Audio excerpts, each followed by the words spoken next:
Welcome back to So Very Wrong About Games. My name's Mike Walker. I'm here with my good friend, Mark Bigney. How are you today, Mark? I'm quite well, Walker. How are you? The sun is the devil. Stay inside and play games. That is my message of the day. We're back at it, and seeing as it's summer, we're going to change things up. First, we're going to talk about games we played, the news, and why it doesn't matter, our feature game, which is Hyperborean and other bag-building games, and the topic of the week, which is rating systems and why they're so fantastic. So what did you play this week, Mark? I played Quantum. Quantum is a game by Eric Zimmerman put out about 5 years ago. I was surprised it was 5 years ago because I associate Quantum as being more recent than that.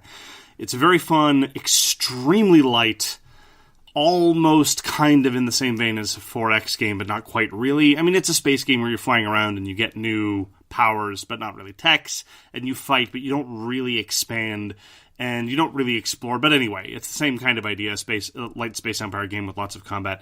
The central conceit is that all your ships are dice, and the movement rating is the number of pips available on the dice, and when you fight, you roll a die and add it to the ship's value, but lower total wins. So a ship of 1 only moves 1 space, but is much stronger than any other ship, and so on and so forth.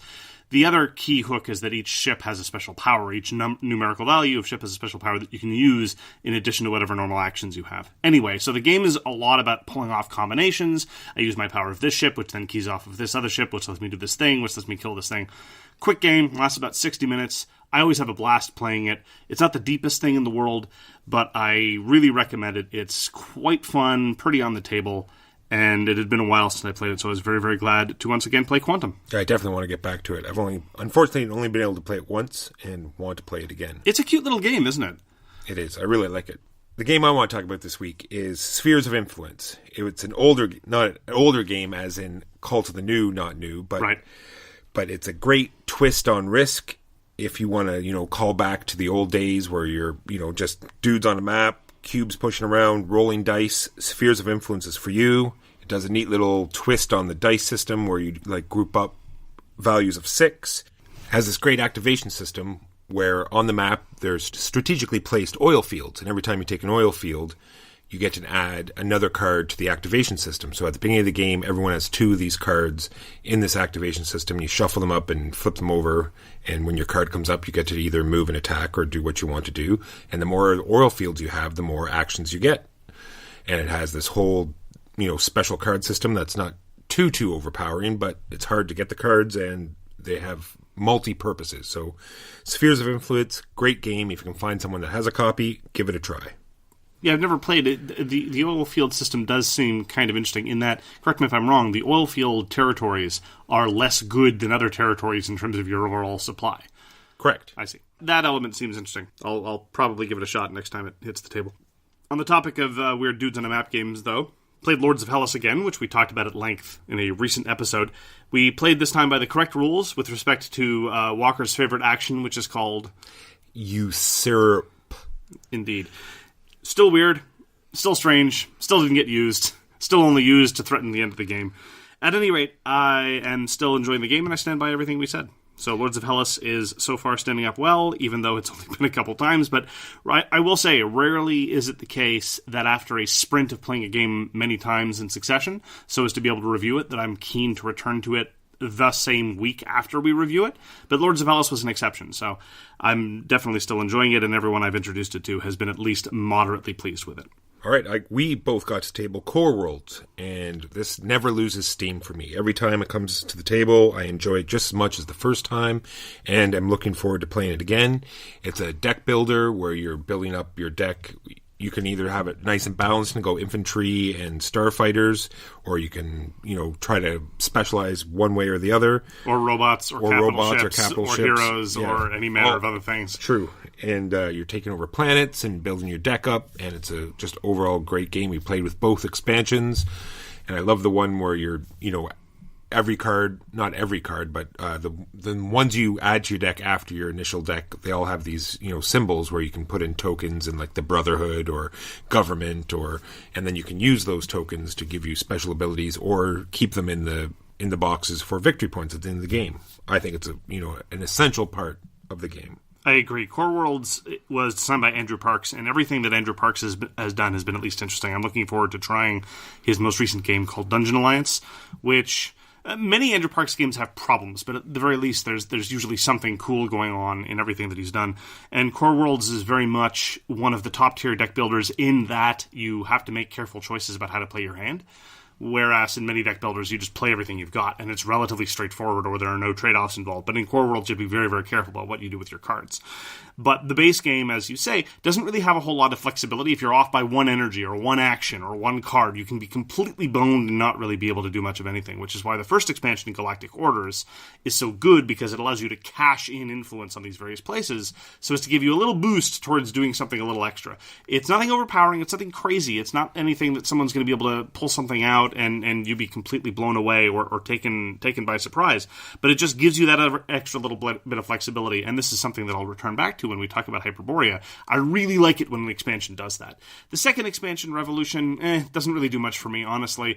The extra rules grit isn't significant, but the extra setup is a little tedious, so I'm a bit more ambivalent about that, and I wish Core Worlds were a little bit faster than it is, but with 2 or 3 people who really know the game, Core Worlds is great, and I sincerely recommend it. If you love deck builders and haven't really tried any of the crunchier ones, then Core Worlds, I think, is a great introduction to what deck building can do past the simple Dominion, Ascension, or Realms model. True, but even though that expansion didn't add decent rules additions, just more cards is always better, right?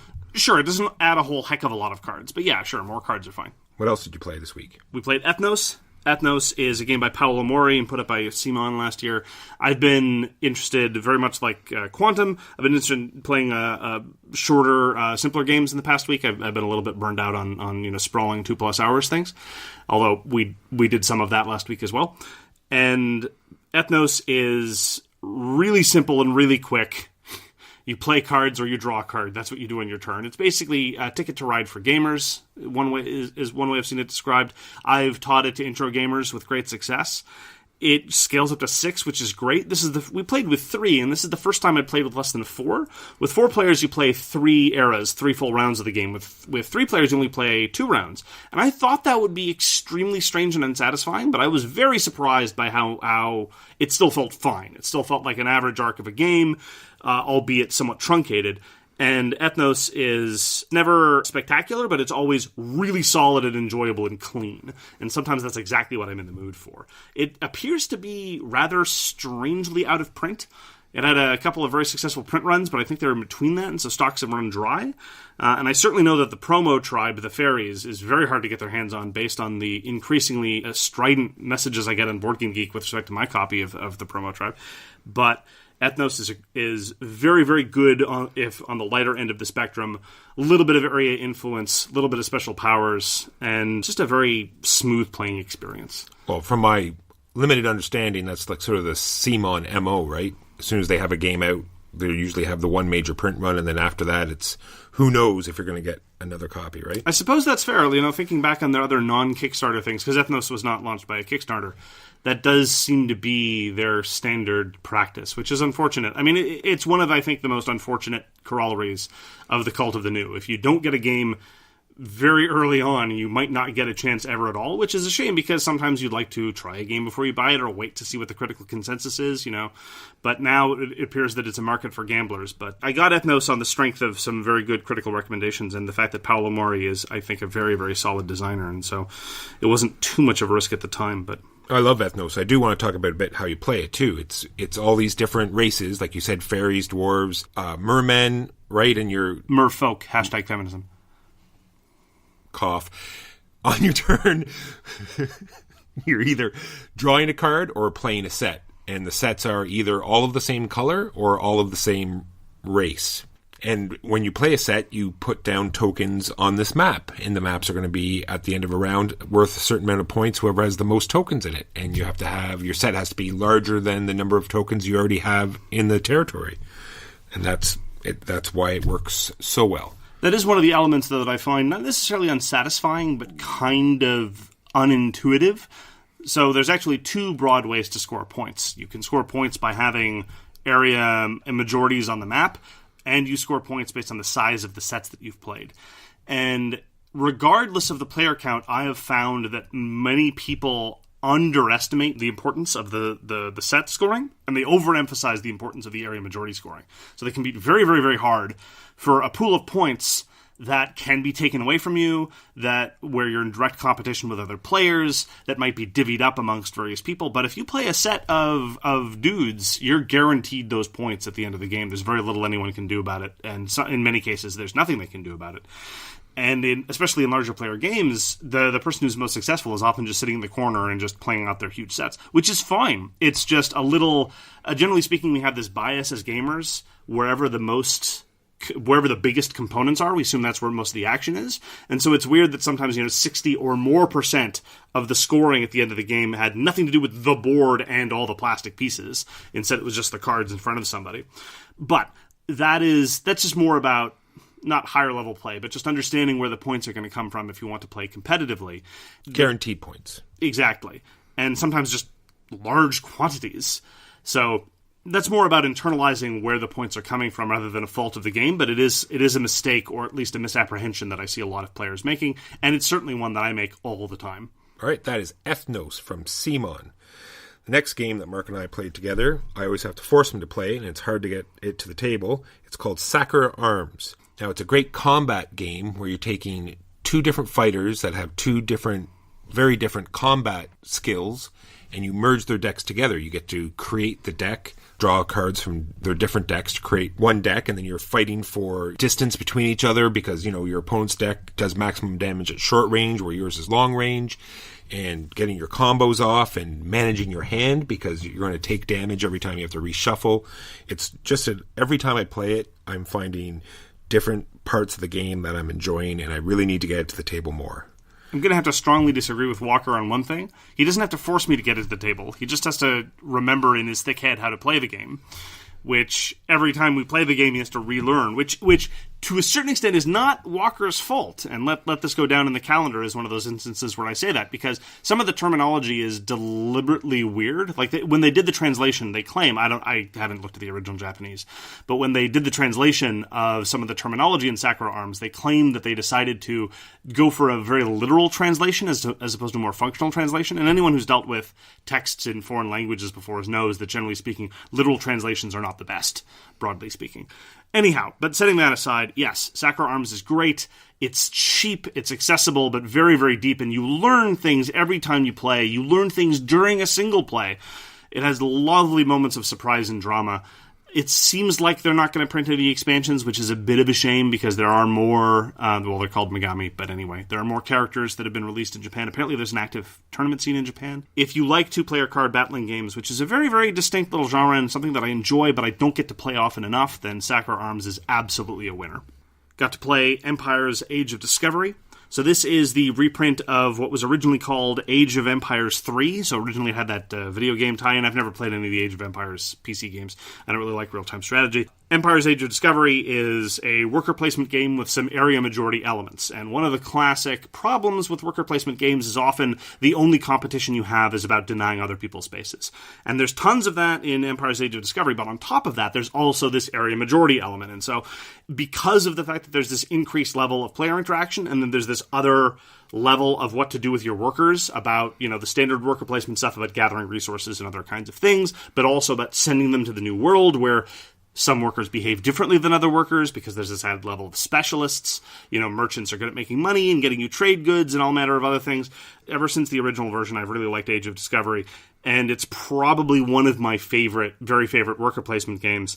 I had the original edition, liked it. Now I have the newer edition because it has the expansion builders integrated into it. I will say, despite the fact that I think it's a top-tier worker placement game, the balance is not the best. Some of the national powers and some of the buildings and some of the other things aren't necessarily what I would say are, intuitively the best balance against each other. But despite that, I still really enjoy it.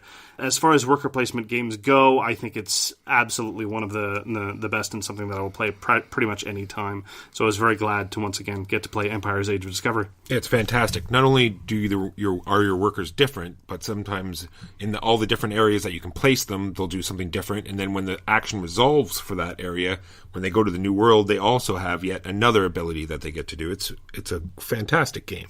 I was also shocked, and this is kind of a parenthetical, and this is, again, under the aegis of it, I wanted to play games that were a little bit more streamlined. The rules explanation doesn't take very long. It's a game that's relatively deep and relatively involved, and it's definitely not short, but every time I explain how to play Empire's Age of Discovery, when I'm done, I'm shocked. It's like, wait, that's it? There's not, 5 different sub-mechanisms in it? And yeah, remembering how the different specialists work is not always the most straightforward thing, and people have to ask, wait, how does this work again, and so forth. So there are a little bit of intricate bits, but in terms of the core systems, it's very, very simple, like many worker placement games are. You put out all your workers, here's what all the action space is done, boom, let's play the game. So I love me some Empire's Age of Discovery. I'm glad it was reprinted in a slightly more omnibus edition. Big fan of Empire's Age of Discovery. It's a shame that Glenn Drover, the guy who designed Age of Discovery, he also designed Railways of the World. He hasn't really done anything since that I've really liked. It all seems a bit too wonky. It looked like for a little bit he had a couple of successes under his belt, and it looked like he was going to become a top-tier designer. But I haven't. His more recent stuff seems to have been all kind of a mess, which is a bit unfortunate. I keep looking at every new game that he publishes, and usually there are a couple of big red warning signs to keep me away. But I will still keep pulling out Age of Discovery, that's for sure. So we got too many bones to the table again, and apparently we had played it 3 before, but I didn't remember. I thought we only had played it 2 players, and so I thought this was our first 3-player experience with it. And it's another sort of dungeon delving co-op fantasy adventure, but the differences in the characters are so great is what makes this game so amazing. Like, they have a completely different way they combo, a totally different set of dice, a totally different way how you manipulate those dice and how you get those dice.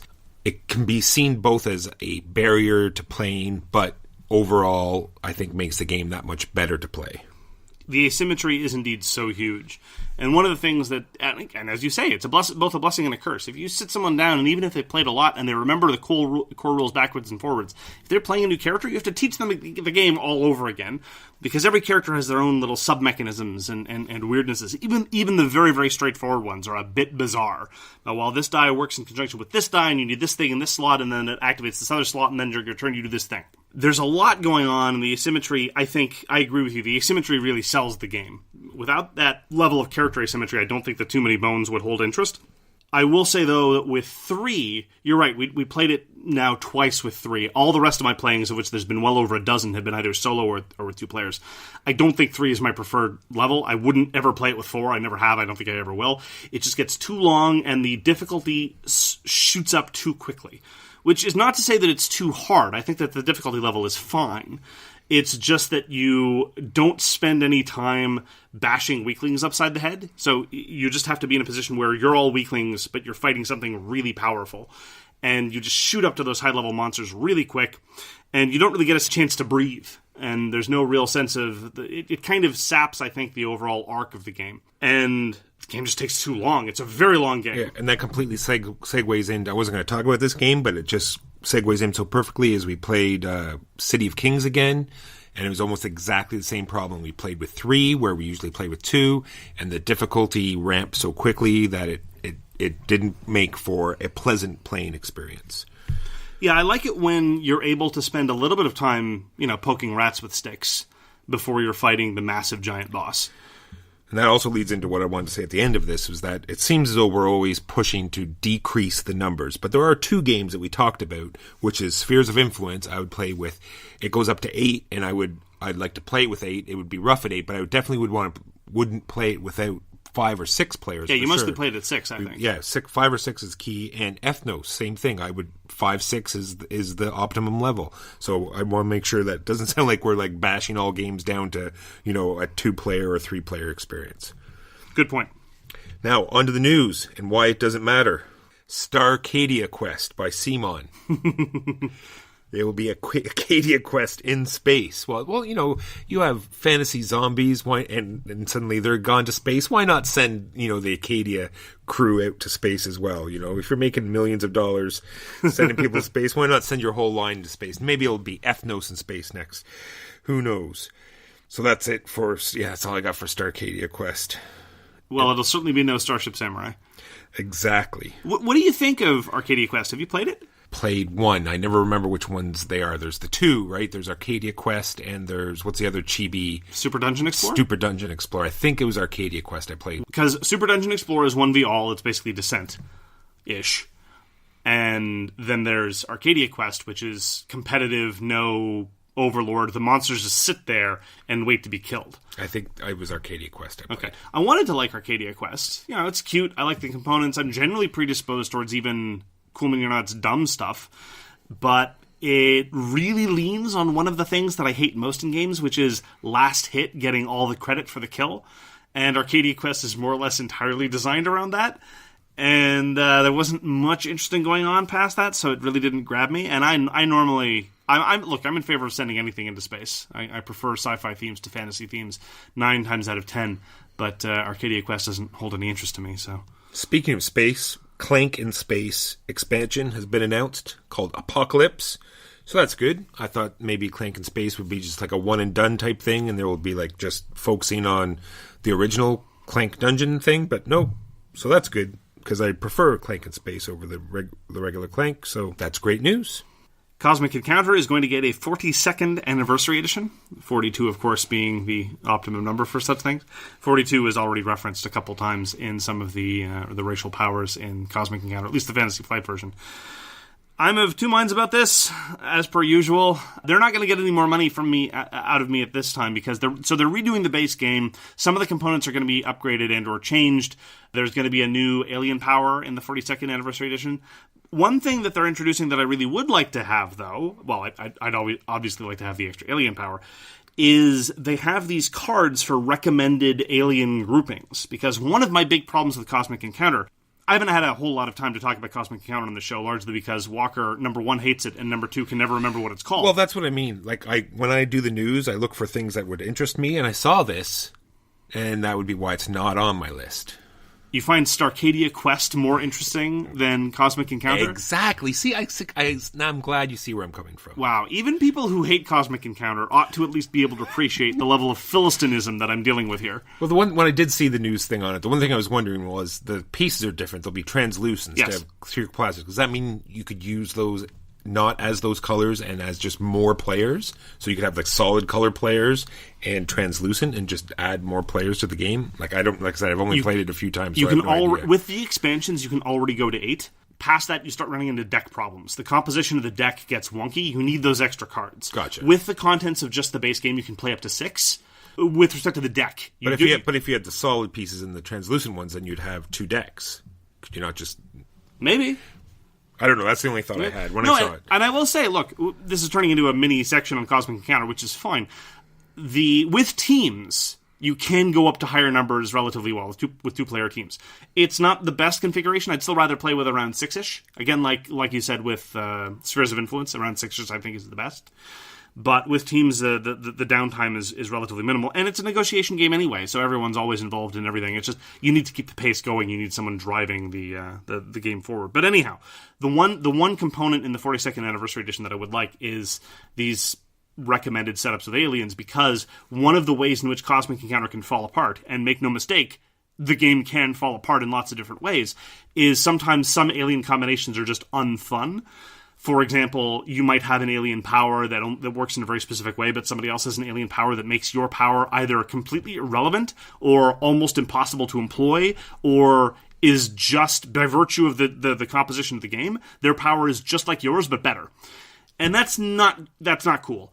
And so I frequently wished that in a lot of these other spin-off games, like the Dune game or the version that was done, Rex, or the Game of Thrones version, I was often hoping that would be sort of like a curated Cosmic Encounter experience with perfectly calibrated powers for each other. And it turned out to be largely disappointing to me. I still prefer Cosmic. But, I would like those setup cards available. I'm sure someone will scan them and make them available. So anyway, Cosmic Encounter is going to get a 42nd Anniversary Edition. Just goes to show you how well some of the great classics of our hobby have aged. At least as far as I'm concerned. Walker's giving me a funny look, but then again, he has no good taste. I look at it this way. At least Fantasy Flight is not publishing a new edition that obsoletes the old one. This is complementary to the older edition, not obsoleting it, unlike practically every other property they've ever managed. Do the expansions that are with the current Cosmic Encounter, do they have any new pieces for the original colors, or do they just add new colors? They just add new colors. All right, so with one exception, there was one expansion that introduced a sort of disc that you could put on top of a ship to make it a special ship that would do various things based on the game mode, and that introduced the discs for all the past released colors as well as the current ones. So that expansion will not work with this new edition.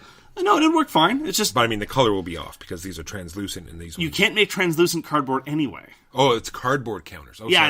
it's a cardboard counter. Sorry, I thought it was plastic. No, it's not plastic. My mistake. The last bit of news is about a game that we haven't even been able to try yet, unfortunately. And it was in a German competition for the best rulebook called Azul. Apparently it did very well. Azul. Azul. Oh, come on.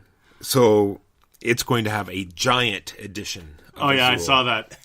For a mere pittance of $300, you too can have a giant Azul game. I thought it was neat. When I didn't see the price at first. I said, well, this is great. I haven't got my copy of Azul yet. Let's look this up and see. Maybe I'll just get this one instead. And $300, maybe not. I'll have to play it first before I make that kind of commitment. It reminds me very much of some of the giant editions of Flick 'em Up. Pretzel Games releases giant editions of some of their stuff, and they look very, very cool. And, as one would expect, they are grotesquely expensive because as you increase the dimensions, the volume, mass, and the cost of the components increases exponentially, not arithmetically. So it is indeed understandable that they're very, very expensive and with small print runs and such. But yeah, they are very visually impressive. And it's important to note that based on how Walker pronounces it, he clearly must think that this is a game about the Ghostbusters dog creatures. So That's right. Yes, there's no Dana. There's only Azul. They live in the refrigerator. I'm always, to this day, scared to open the refrigerator door. Yeah. A quick bit of swag news, and it's almost over. You won't have to hear about it anymore, because as of the 1st of June, we'll be drawing the random person for the Massive Darkness Lightbringer Pledge with the Black Plague Zombicide crossover kit as well. Draw it the first, and we'll tell you that name next episode, and then you won't have to hear about it anymore. For instructions, please go consult episode 25. We'll tell you about how to do it there. And it's also on our Facebook page and in our guild on Board Game Geek. Now on to our feature game, which this week is Hyperborean by Andrea Carisvesio and Pierluca Zizzi. And what company puts that out? Well, it was put out by Asterion. It was distributed by Asmodee, and that was that was back when Asmodee was actually Asmodee rather than, the world-destroying, universe-swallowing Asmodee that we know of now. So how does this fall into our chronological map of board games? Well, I was actually quite surprised. So looking this up, I had always assumed that Orléans came out, and then Hyperborean followed a couple of years after, a year or two or something. But no, they were both released in the same year, namely 2014. And this surprises me because, I'm sure Walker will disagree with me here, I find Hyperborean to be, in terms of how it manages the bag-building central mechanism, to be vastly more polished and sophisticated than the way that Orléans handles it. And so I'd assumed that this was sort of an iterative evolution, but no, they were clearly designed in parallel without much cross-pollination. What are we talking about when I'm talking about bag builders? So there are deck builders where you buy cards and they go into a deck and you shuffle it and you draw a hand of cards and do something with them. Bag builders instead tend to have either colored cubes or colored discs that you draw at random, and you use those things to power various other actions that you have. So in and of themselves, they do nothing. They're not like a card that you play and they do some various things. You instead you look at your board and say, well, I've got a blue and 2 yellow, and you look to see what kind of, for lack of a better term, recipes you can satisfy with those things. Now, that is just a central way to drive the action mechanism. So in and of itself, it's no more illustrative of what a game is like than just saying it's an auction game or it is a drafting game. So all of these games that we're going to be talking about here, and we're going to be comparing Hyperborean with Orléans, and I think by extension Altiplano, which I think it's fair to say are the 3 most prominent bag building games on the market currently. There's a fair amount of overlap, even though what you're doing with the central action generation might be somewhat different, but superficially they share a lot in common. So why don't you spend a little bit of time, Walker, in your inimical way, telling us what one does in Hyperborean? So in Hyperborean, you're trying to maximize your actions. You're keeping a tally on the number of cubes and the type of cubes you have in your bag, because you only get to draw 3 a turn, and if you only have 1 or 2 cubes in your bag, well then, at the end, then that's all you get to draw. And you're trying to create this engine, and you want the proper cubes to support that engine. There's also technology cards on the side that you can add to your engine that will take more cubes. So you want to make sure you're buying technologies that work within the cubes in your bag. And then you're playing a certain number of turns. Whoever there's victory conditions out on the board, 3 different ones, and when 2 different of those victory conditions are met, the game will end. Actually, it's flexible. You can set how many you want. It's either 1, 2, or 3. Oh, well then you'll set the victory conditions, and when that victory condition is met, whoever has the most victory points is the winner. So one of the things that I like about bag builder games is that it offers you more flexibility as compared to deck builders, because as Walker said, not only is it the case that you're adding cubes to your bag, if you want to heavily invest in technologies, for example, you get lots of blue cubes. If you want to heavily invest in trade, you get yellow. If you want to heavily invest in development, you get orange, etc., etc. But you're also able to buy these technology cards that are off to the side. And that is one of the key ways in which you evolve your engine on that element. So the fuel that comes into your engine and the outputs that it produces are both under your control to a certain extent and involve. And some of them are really neat. And although none of them are particularly, shocking or exciting, you don't see huge asymmetry in terms of what the technologies produce. There's a relatively core set of effects that you can generate. You do end up specializing to a certain degree and being slightly more flexible in one area or another as the game goes on. And that ability to evolve with a little bit more detail than deck builders is something I really appreciate. Yeah, the one thing I didn't mention, you have to maximize your efficiency of the board. I didn't mention the whole map element. Almost every territory has an ability that you can throw one of your men in, and it also produces the same sort of effect of an action that you get from your player board. People Walker, #feminism. #cough. So it's yet another element to this game, much like Orleans has the map where, unfortunately, it's just for more victory points in Orleans, but in Hyperborea, it's a whole nother element because the territories are going to be worth victory points at the end of the game.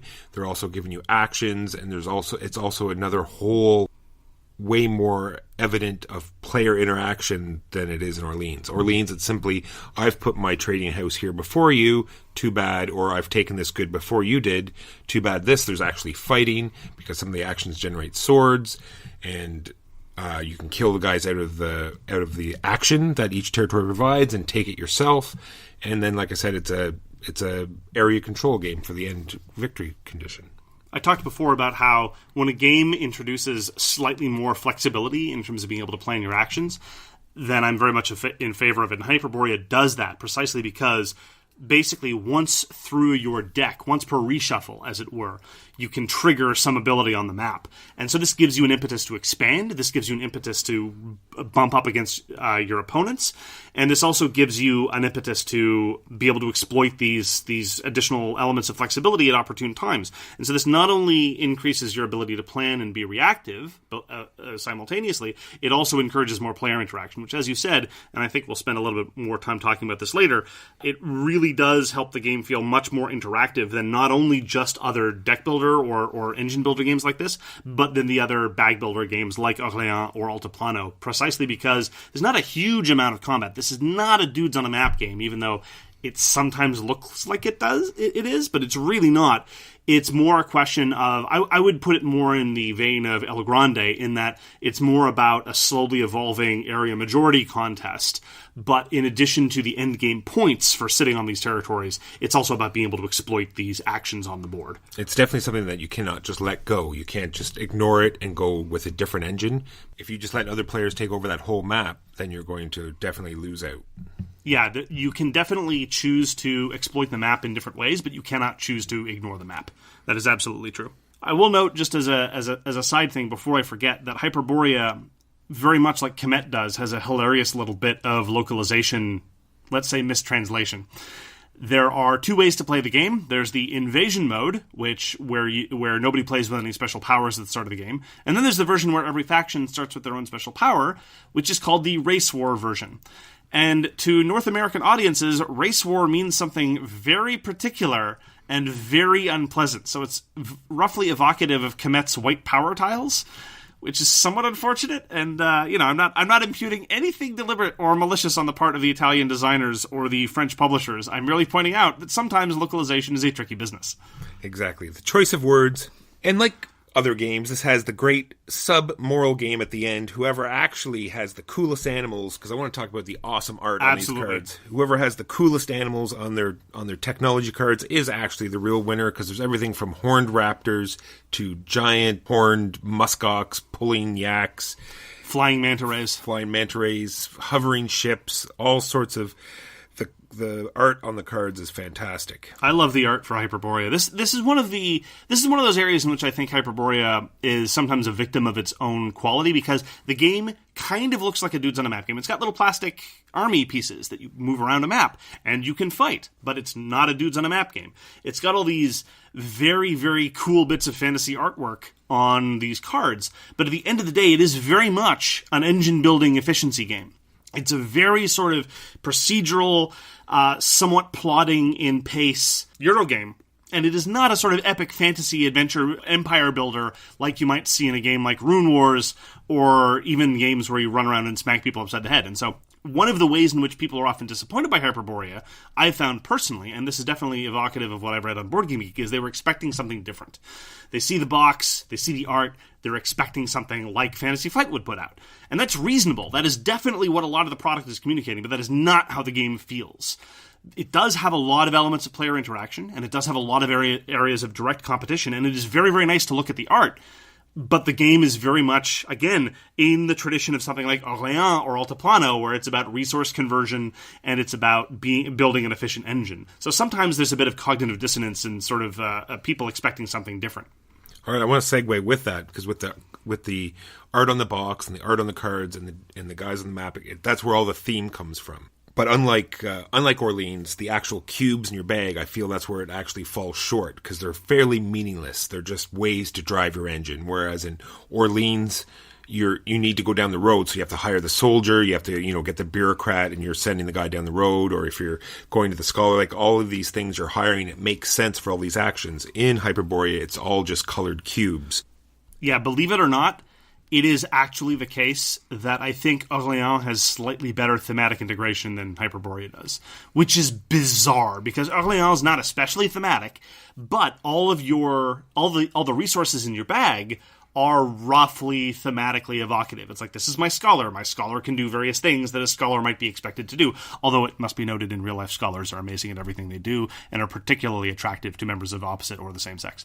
But in Hyperborea, they're, as you say, they're just these colored cubes. There's not even any effort in the rulebook to explain what these cubes are. Are they workers? Are they people? Are they things? There is. I went today to look just to make sure that I didn't lose it. They do have, there is one line that tells you what they're all, it's like science or culture. Yeah, that's what they're good for, right? Oh. But there's no specific references to specifically what the cubes are meant to represent specifically. Is this general specialization of your empire? Like, if you've got more blue cubes in your empire than anybody else, does that mean you have more scholars? Does that mean you have more universities? Does that mean you have more focus on scholarship? Anyway, this is not a huge problem, obviously, because I love Hyperborea and will play it at pretty much any opportunity. But in terms of the thematic integration, it's all surface level. It's all window dressing. It's got great window dressing, but that's all that it's got in terms of thematic evocation. Yeah, when I'm going down my list of things that I didn't like about Hyperborea, it's all about this cubes, because it has this whole chart. So how you build your bag is putting more cubes in your bag, and it's mostly, you have this chart of 6 different colors, and you're going to be sliding these counters up. There's actions you can take that move these counters up about 8 spaces, and if you move them, part the way up, you can cash it in to get 1 cube into your bag, or you can move it all the way to the beginning, all the way to the end, I should say, and get 2 cubes in your bag. Whereas all these other bag builders we're talking about, you do this action, you get to add to your bag instantly. This, you're going through a whole other mechanism just to add cubes to your bag. Where I really feel that was sort of like a lost part of the game, where they could have had other things triggering off of this chart. Like if if you don't cash that in quite yet, you have markers in this particular part higher, then you're going to get an extra, you get advantages for having your marker up on these charts. But in case it's just a convoluted way to get more cubes in your bag. But it's very, I'm going deep into this, but it's really not that big a deal. It's just sliding these things up to get more cubes in your bag. At the end of the day, it's fine. Well, it relates to something you mentioned before, and this, I agree, is one of the weakest elements of Hyperborea. If at the end of your turn your bag is empty, you perform a reset and then draw 3 cubes. In a reset, you just basically clear all your technologies so you can use them again, and your dudes move out of cities so you can use cities again later on, whatever. But if you have 1 or 2 cubes left in your bag, your next turn is just going to be inefficient. You're only going to have 1 or 2 cubes available. So basically what you want, at the end of your turn, you always want there to be 3 or more cubes or 0 cubes. 1 or 2 is a mistake. So a lot of the game can be jockeying about manipulating the precise quantity of cubes you have left in your bag. And that's why you can cash in and get more cubes at a time of your choice. It's not particularly satisfying. It's certainly not thematically evocative of anything at all. And sometimes it's a little bit tedious, and it's certainly not fun to have made the mistake and have only 1 cube on your turn. There's not a whole lot of downtime, so it's not like you're going to have to sit there waiting forever for your turn to come back. It's just not one of the better elements of the game. And I would like to stress, we've talked about house rules before on this podcast. In Hyperborea, I will now never again play without one house rule. And that is, in the rulebook, it specifically says you're not allowed to look at what cubes you have in your bag, but that's just rewarding the memory of what breakdown you have. So then if I'm sitting down there thinking, wait, do I already have 2 blue cubes in my bag, or do I only have 1? Because sometimes you get to choose what kind of cube you get to add to your bag. And you can look down at your tableau and say, okay, I only have the technologies to use 2 blue cubes. So you definitely want 2, but you don't want a third. A third's not going to do you many favors. You can still use it, but it's not great. And so according to the rules as written, you just have to try to guess. I don't think that's particularly necessary. It doesn't add much downtime at all to just simply say you can look at your bag whenever you want. When you pull blindly because they're just cubes in a bag. But if you just need to peek inside to see how many blue cubes you have or whatever, go ahead and do it. So, I mean, that's a house rule that I highly recommend to anybody, unless you play with people with analysis paralysis, in which case the proper recourse is not so much to avoid playing with this house rule, but rather to load a firearm, drag them out to the backyard, and shoot them. But it's so true. To go a little bit deeper into that, no matter what you do in Hyperborea, you're only drawing 3 cubes. There's a few actions that will say draw more cubes from your bag, but as a core, you're drawing 3 at the end of your turn to prepare for next turn, so you can sort of figure out what you're going to be doing. Unlike Altiplano and Orleans, where there's a specific action that's going to increase the number of discs that you're going to be drawing from your bag. So this goes into another thing I was going to talk about. I wish I could take the best parts from all 3. Like Hyperborea, I'd want their buildings. In Hyperborea, there's 4 different decks of buildings, and you're only going to have 2 from each. That'll be 8 buildings present. Unlike Orleans, where there's a deck of like 20, and they're all massively overpowered, much like, Blood Rage, where there's so many overpowered buildings, it doesn't matter. Orleans, they have so many overpowered buildings, it doesn't matter because they're all overpowered, but it really rewards people that have played before. Whereas it front loads all your decisions. For sure. The first building you build, the first decision you make about that is the most difficult one. Whereas in Hyperborea, you have a little bit of chance to breathe and figure out how the game is going before you start really committing to an overall strategy. Well, since you put that in, we'll do a quick side note before I continue on this. That's one thing I was wondering. I'm not sure if I like it or dislike it. When you play Orleans, you can say, I'm going to try this strategy beforehand, and it's not overly likely someone can stop you from doing that. In Hyperborea, you cannot really do that because you sort of have to go with the flow. You're not sure which technologies are going to come up. You're not sure how the map, because the map is also random. I'm not sure if that's good or bad, but it is a thing. You're right. The only thing that you can do in Hyperborea, which is a little bit along those lines, is you can play to your faction's strengths when you are playing the race war version. Exactly. So going on, I'd like to do, I wish there was some sort of expansion rule or something to cut down the buildings Orleans. I was talking to someone about it today, and then I would take the bag drawing from Altiplano, where you empty out your whole bag. If you can't draw, then you dump everything back in, and then you draw again. That is one of the things about Orléans that makes no sense to me. And this, again, is one of the reasons why I thought that Orléans was released first, and then Hyperborea looked at it and said, yeah, we can improve on that formula. Which is, in Orléans, every round it's a new draw from all your available pool. It's like you shuffle your deck after every hand of a deck builder. It's absurd. Yeah, there could be some discs that you wouldn't see, like technically. Yeah. Not likely, but there are some discs that you might not see for the whole game. Which really undercuts the ability to do forward planning. In Hyperborea, you know that you're going to, and in Altiplano as well, they work the same way in this instance, you know you're going to go through the entirety of your bag or the entirety of your deck at some point, so you can go halfway towards satisfying an action line, knowing full well that it can sit there and wait until the other half comes out. Well, the arguments can be made, you can do that in Orleans too. You can put out discs in order to weaken your bag down so you can get all the discs. Sure, yeah, you're still allowed to go and park on half of an action line, but again, you don't know when or if that other half is going to come out. 100%. What was the third thing I had? Oh, it would be just the theme that you get from Orleans. The fact that, when your cubes or discs mean something, it all makes sense, and as you get them, And the fact that Orleans has a solo co-op mode is amazing as well. The solo mode in Orléans is... It's weird. On the one hand, it's not particularly earth-shattering, but it's at least the case that people have gone in and done the playtesting required to calibrate the necessary challenges and know how it works. The same could be done to an overwhelming number of Euro games. Like, you could make the same kind of solo mode for a game of Hyperborea. You would just need someone to go and do the work to figure out what the appropriate costs are, what the appropriate challenges are. So on the one hand, it's not particularly earth-shattering, but on the other hand, it's very, very good work, and I'm glad that it was done. I agree with you that I wish that some of the innovations could be ported in, and you could have the best of all possible worlds. But honestly, when it comes to the gameplay elements, when it comes to things like player interaction, the right level of flexibility, the right level of forward planning, the right level of special powers, the right level of customizability, Hyperborea for me wins hands down. And you're right that Orléans is more thematic. But at the end of the day, I'm quite happy to look down at my tableau of raptors and giant mastodons and think about, how my empire is feeding them or what have you. And so I'm very glad that Hyperborea works the way that it does. I mean, Altiplano is nice, but I just find it a little bit much ado about nothing. It even has less of a map element than Orléans did. In a way, it's a step backwards, because in Orléans, you were using discs to get more discs and then getting goods to get points, whereas in Altiplano, you are using goods to get more goods, and the goods are worth points. So it's just this one track, basically, where you're just climbing up this ladder, where you're just, constantly getting these incremental point bonuses, and it's overlong. Yeah, exactly. That's I'll just say what I said again before. If you felt as though Orleans was too complicated and had too much player interaction, which it has none, then go with Altiplano, because it has zero player interaction. Yeah, effectively none. Much easier, streamlined rules, but goes on for way too long. Well, it's a simpler rule set, but it is very... It's harder to play well, which is an advantage. I mean, I did get the solid impression that Altiplano is slightly deeper in terms of the decision space, but that's mostly in the sense that, you're halfway through a 2-hour game and you look back and say, wow, I really screwed up the first 5 minutes, so I'm behind the curve and I will never recover, which is not exactly the best way to do things. I am willing to forgive that in games like Splotter games, because Splotter games tend to be a little bit more epic in scope. They tend to have a much more solid sense of geography and tend to be much more novel. In Altiplano didn't really cut it in that sense. Would you like to talk about the Hyperborea expansion? I do.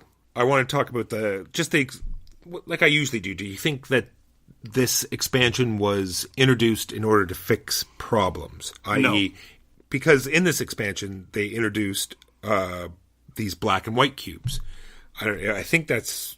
I don't know the expansion very much. I think it just added more racial powers and the black and white cubes. What else? What am I missing? More technologies, more... No more cards, actually. It introduced new endgame conditions, which I think are borderline stupid in some instances.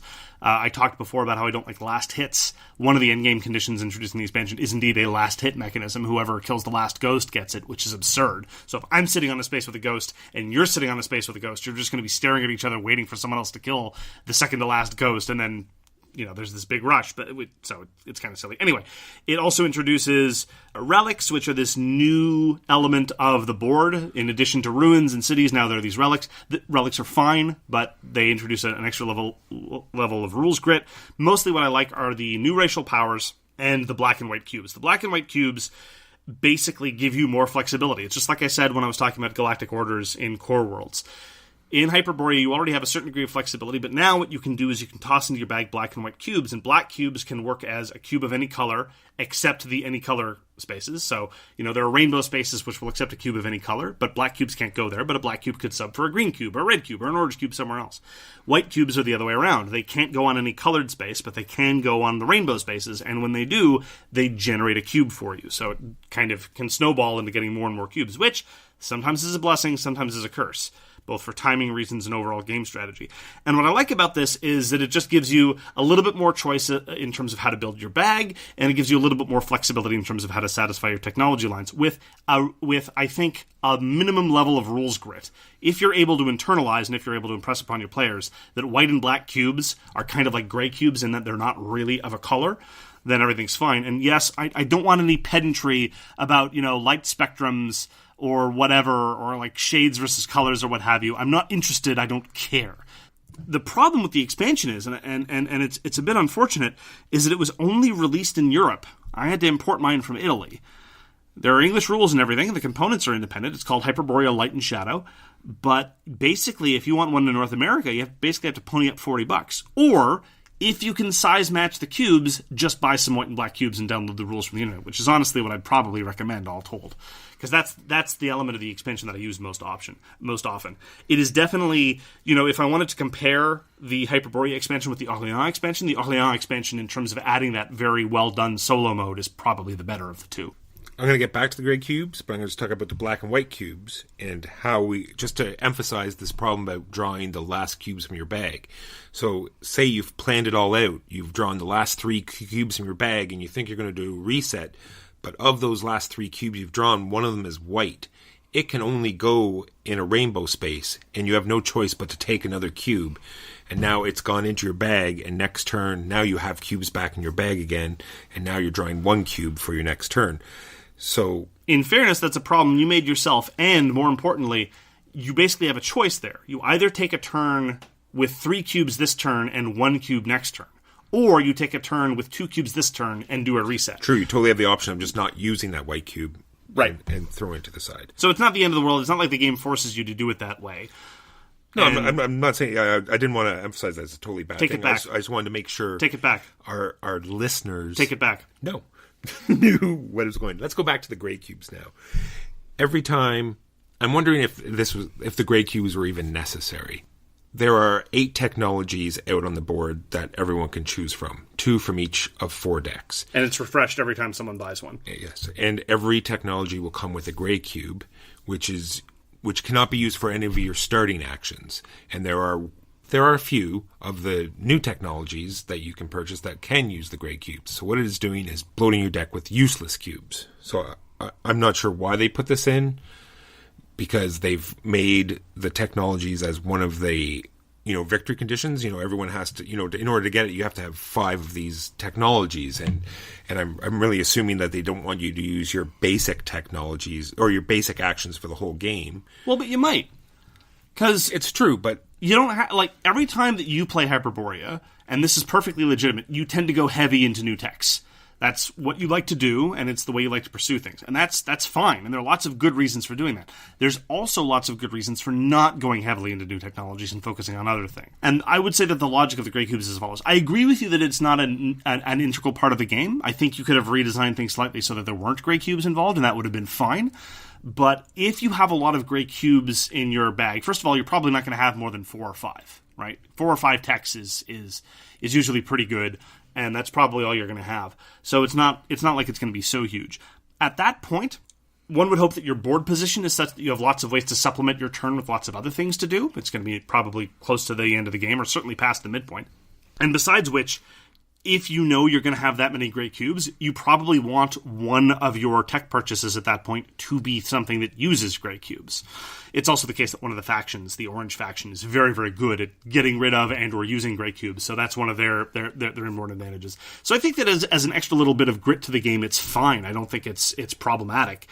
So overall, I think I would rate the bag builders. For me, I would put Orleans first, Hyperborea very close second, just because I really like how the map works and how the player interaction is much more relevant in Hyperborea, and knocking people out of a territory, and because there's many uses for the territories. They can boost your abilities up, but every time you take an action, one of them could be to move one of your soldiers into the city, take that special action. When your bag resets, those workers get pushed out, and you can reuse those cities again. And then, like I said, at the end of the game, depending on what territories they're all worth different amounts of victory points. And Altiplano, unfortunately, was a fairly big disappointment, but still not a terrible game. I would reverse the rankings, and actually Hyperborea is my favorite bag builder, and then actually there's a considerable length until we get to Orléans, precisely because it's not a bad game. It's just there isn't any player interaction. It's more cumbersome in a lot of ways, just in terms of how the different bits interact. I feel like there's a lot of different stuff that's grafted on. You're wandering on this map to get cheese. You're going up this track to get this weird kind of income that triggers only sometimes. You're going up this other track to do this other thing, and there's all these tracks everywhere. Whereas Hyperborea, despite the fact that you have this other element of this area majority on a map going on, I personally feel that the systems are a little more tightly integrated. And so I also just prefer the way that it handles bag building, broadly speaking. It's got a cleaner round structure, and it's got a much more deterministic and planning-focused method of dealing with your cubes. So Hyperborea is a game that I've enjoyed ever since I first got it, and I think the expansion only makes it better. I thoroughly recommend it. Orléans Altiplano, I would take a miss, despite the fact that, as I say, Orléans is better thematically than Hyperborea, strangely enough. I have the exactly opposite here. Under Orleans, I have smoother flow. Really? All of the symbology makes sense. All of the purchasing of your workers makes more sense. All where they go. To you, sure, you've played it more often. Like, when we play Hyperborea, I have to explain to you what the icons mean, and when we play Orléans, you have to explain to me what the icons mean. That's just the way of the world. No. Okay. So that is Hyperborea with tags on Orleans and Altiplano.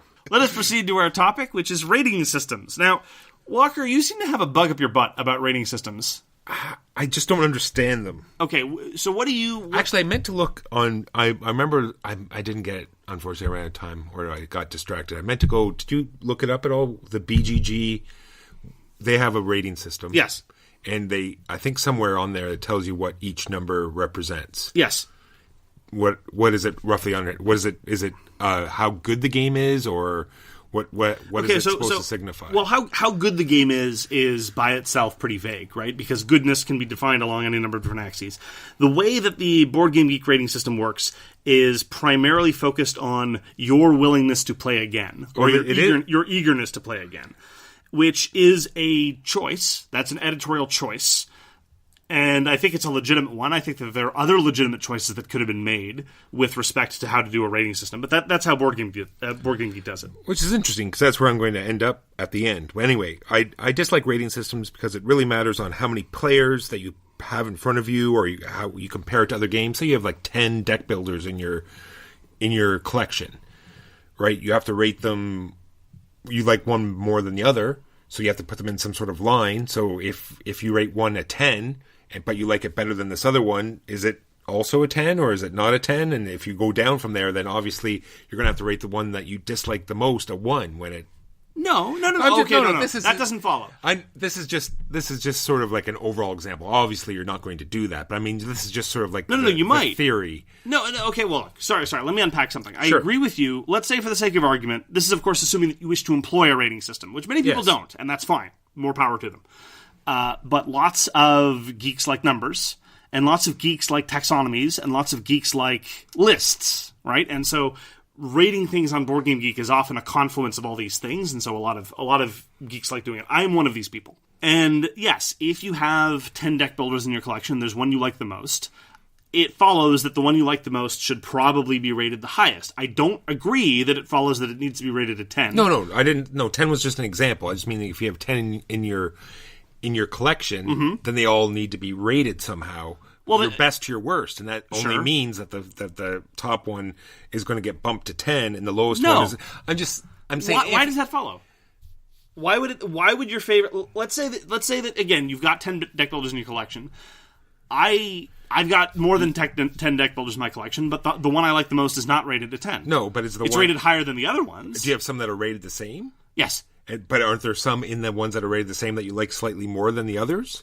Probably not. You like them exactly the same. The ones that you were rated at 7, you like them both exactly the same. Okay, so now what you're doing is you're pointing out that a rating is necessarily an aggregation. It's an abstraction and an aggregation at the same time. Agreed? Right? What you're doing is... This is just one thing that I'm getting to that I don't like about rating systems, is the fact that there's so many games that you have, when you have large collections like this, that when you have a bunch of games in the same number, that some of them you're going to like more than the others. So it's only going to be, it's going to skew the numbers a bit. So I think the perspective that you're adopting is very much like what I said about the Board Game Geek rating system. It is a legitimate perspective, but it is an editorial choice. To view 2 games that you've rated a 7, and to assert that this necessarily represents that either you like them exactly the same precisely, or in all circumstances you would necessarily be perfectly indifferent as to playing one versus playing the other, or you would both recommend them perfectly equally to all players, whatever metric you want to choose. To necessarily commit yourself to that view, that since you've rated 2 games of 7, that one of those things would follow, is a choice. It's not one that I'd make. It is not one that I adopt, because here's where I'm coming from with respect to rating systems. I think that they're useful because they're necessarily an abstraction. Obviously, they're granting a number or sometimes some other kind of thing on a Likert scale or some kind of classification or word or however you want to do it, or smiley face. Whatever it is that you're putting on it, an emoticon, what have you, is a sort of an abstraction of a representation of a certain degree of enthusiasm or regard you have for the design, right? So we agree that that's an abstraction. As somebody who was trained as a philosopher, I'm perfectly comfortable with this. I mean, all language is an abstraction after all. It does not follow that it is illegitimate, and it doesn't follow that we have to necessarily regard all abstractions as necessarily the same. It's also the case that it helps for databasing purposes, both on a micro level and on a macro level. On a micro level, it helps me because once you've got a collection of a certain size, or once you've played a certain number of games on BoardGameGeek, doesn't matter whether you own them or not, you can look at a large list of games and you have some rough sorting mechanism. You should be conscientious of the fact that the sorting mechanism is imperfect and equates the unequal, but it nonetheless gives you a sorting mechanism, right? I've logged thousands of plays on BoardGameGeek. I have thousands of ratings on BoardGameGeek. If somebody asks me about a game I played 3 years ago, it can be helpful to go onto BoardGameGeek and look and see what I thought about it at the time, and the number is a part of that overall picture. Am I making any sense here? You are. Let me just go over some of these other points, though, that might skew those numbers. No, I want to talk for another 10 minutes without interruption. Well, that's not going to happen. Oh. So I rate that a 3 out of 10. Also, how you feel that particular day, the fact that your opinions change over time, the fact that certain games work with certain groups or certain people differently. Right, but that's not a problem of rating systems, that's a problem of opinions. No, but if you give a game a number like this, I give this game a 9. I played it any time. I would not play with this particular group, though. Sure. You know what I mean? I'm not saying that these are all overall. I'm just saying these are things that slightly skew. This is skew rating systems, right? For me. And the fact that some games work different in different venues. You know what I mean? Like Space Alert, I wouldn't bring Space Alert to a convention, or, games that, party games to here, or, you know what I mean? Stuff like that. That certain games work for certain groups in certain areas, which will make their rating not make sense. To a certain extent, I hear where you're coming from, but to a certain extent, I also think that what you're talking about is we shouldn't use rating systems because sometimes rating systems are used badly. The person who plays a game once and then rates it and then doesn't revisit that rating even after playing it half a dozen times with different groups in different environments obviously is not using a rating system very well. No system will survive that kind of scrutiny. No system used poorly will survive scrutiny. And that is one of the reasons why, if you are going to use the rating system on BoardGameGeek, you should be willing to re-rate games. You should be willing to revisit your ratings every once in a while, even after not replaying the game. For example, if it's the case that you have stopped playing Dominion because you've now found other deck builders that you think are just flatly better in all circumstances, you should revisit your rating for Dominion, even though it's not based on subsequent plays of that, it's based on subsequent plays of other games. Do users on the database do this conscientiously? No. It's also the case that there's some whack job on BoardGameGeek that rates every game he owns a 10 and every game he doesn't own a 1. So he has thousands of 1 ratings all over the place, and it's gumming up the database. That doesn't mean that the rating system is illegitimate. It means he's not employing it properly. Because that's one of the key, again, what I was talking about, both on a micro level and a macro level, all this stuff allows the data to be played with a bit. Do we have to be conscientious of what it means? Absolutely. And I'm not, I knew a guy in Cambridge, and he was on this quixotic quest to play every game in the BoardGameGeek Top 100, which was impossible because the top 100 was constantly in a state of flux. It was very handy for me, because if I wanted to get a game to the table and I knew it was in the top 100 and he hadn't played it yet, I knew I had definitely a willing partner, 100%, so that was handy for me. But it seemed to me silly because I think it falls into what you're talking about. It reifies, it elevates this abstracted data into a level of personal motivation that makes no sense to me. Internalizing the data in that way seems odd. Yeah, I don't want to get it wrong. Like, I think I have no problem with the BoardGameGeek rating system. I'm just talking about me personally. Like, say, during this podcast, other podcasts do it, or other, reviews. At the end of the review, they give a number, like a rating system. And that's mostly what I'm talking about. When you got a huge database like BoardGameGeek, usually no problem, because everything, gets worked out in the wash. But me to sit here and, say, we just reviewed Hyperborean, I gave it a 7. Like, what does that mean? Like, even if we go to our site, like, based on what kind of games your friends like, or, how much time you have, or how many players you've got. Like, I just, using a rating system like that just seems Well, again, that's using a rating system badly. If it's the case that somebody hears us saying, just for the sake of argument, you gave Hyperborea a 7, and you give Cockroach Poker, an 8 or something. I don't know. I don't know if that's actually accurate, but you're a fan of Cockroach Poker. Yeah, for the sake of argument. Yeah. It doesn't follow then that what you should do is whip out Cockroach Poker when you are sitting down with 2 other heavy strategy gamers. Right? Obviously, that's true. That's patently obvious. And if somebody is unwilling to contextualize data at all, and they necessarily assume, 8 is better than 7, so Cockroach Poker is just a strictly superior game in all circumstances. Yeah, that person's being dumb. And that person would misapply all kinds of information above and beyond data. Because you're absolutely right. I have this written down in my notes. Data is only good when it's aggregated and or curated. And you have to do both of those things. BGG aggregates the data. Obviously, they do all kinds of Bayesian tricks, and one could, again, disagree about the editorial choices one makes about different methods of aggregation. That's a fascinating study in and of itself. And Board Game Geek also gives you the tools to curate the data by selecting Geek Buddies. When I look to see how well a game is regarded, I don't pay any attention to the ranking. I don't pay any attention to the average rating. The first thing I do is I hit Geek Buddy Analyze. Because I've spent enough time, and granted this is difficult, but it's often worth it, finding people whose tastes are roughly consonant with mine and whose opinions I respect, much like the poor fools who want to listen to us. I don't know what's motivating them. That's bizarre. But you have to find the people you trust, and then you can use their inputs to drive your outputs. And whether they provide that in terms of numbers, or whether they provide that into yelling at a can for an hour a week, is fine. But I don't see that numbers are necessarily illegitimate simply because they can be misabused. I'm not saying illegitimate. I'm just saying I'm probably worried that they'll be misabused. Sure. I mean, I do absolutely agree that some people, at least, elevate numbers into a status that they don't deserve. And I'll use this actually to segue into one of my pet peeves on Board Game Geek specifically, or other geeks in general. As I said, geeks love numbers, they love lists, they love categorizing things, and a lot of people love coming up with their own meaning of what all the top 10 means. They look at Board Game Geek and say, I don't think that 10 ranking system makes sense. Here's what the 10 ratings mean to me. Here's what I think they should be. And then they use that for their ratings on Board Game Geek. No. That's not how databases get made. Sure, that's useful for your data. And if you're perfectly happy undermining the legitimacy of the database just so you can track your own game collection, fine. I'm not going to tell you that for the sake of aggregating the data properly, you should use Board Game Geek standards. But then there are these people who start engaging in bizarre numerical flights of fancy. Like, I don't think that a 10-scale system makes sense. I'm only going to use a 5-scale system. But then they start resorting to decimals.